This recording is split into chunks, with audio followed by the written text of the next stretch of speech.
Hello, welcome back to Monday Musings. Well, I did muse last week, but I didn't really post. I took a little bit of a break, being Easter and just a number of other things. And also just in my recent weeks, it's been a little bit tough again with just where I'm at professionally and career-wise and what's happening. Anyway, I'm back after a little 2-week break and still been musing the whole time. And my musings that have still continued through is this whole theme of grit. But more specifically, when do you grit and when do you quit? A few years ago I read the book Grit by Angela Duckworth and was really taken with it, this idea that we persist, and particularly when there's a passion or a goal.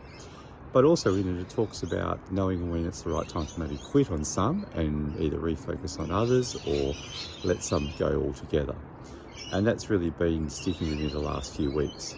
Where I'm at professionally, things that sometimes I think, I wouldn't mind quitting that because it's just hard. But also others that I go, do I really need to continue with that? And certainly Opus has been part of that. I started Opus also with the idea that it was a way to pursue the projects that I thought were interesting that I couldn't necessarily do in schools. And so I'm really sort of musing on that at the moment. What does Opus become? A few other ideas around whether it becomes a platform that I could use in a school if I get the right role. And there's some other ideas that I've since had around, taking different directions. As some of you may know, I post these videos onto YouTube Shorts, and I'm even thinking about how I can engage in a different project involving others on YouTube as well. So stay tuned for that. My shout out this week goes to Mark Golding. Mark was my head of department early in my career as a teacher, and he was a great mentor to me both as a teacher and as a head of department, which I then later became.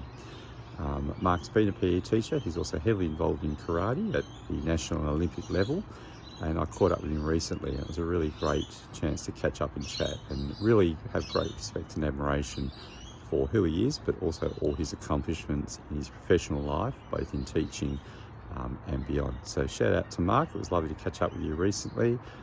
Thank you for everything you do, and I wish you continued success in all that you're doing, particularly your karate school as well. And I know if people want a recommendation for a karate school, then I would certainly go to Mark's and his wife Amanda as well, who also helps with running it.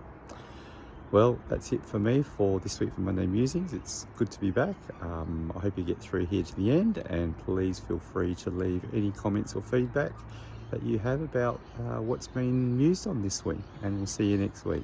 Take care everyone, and bye for now.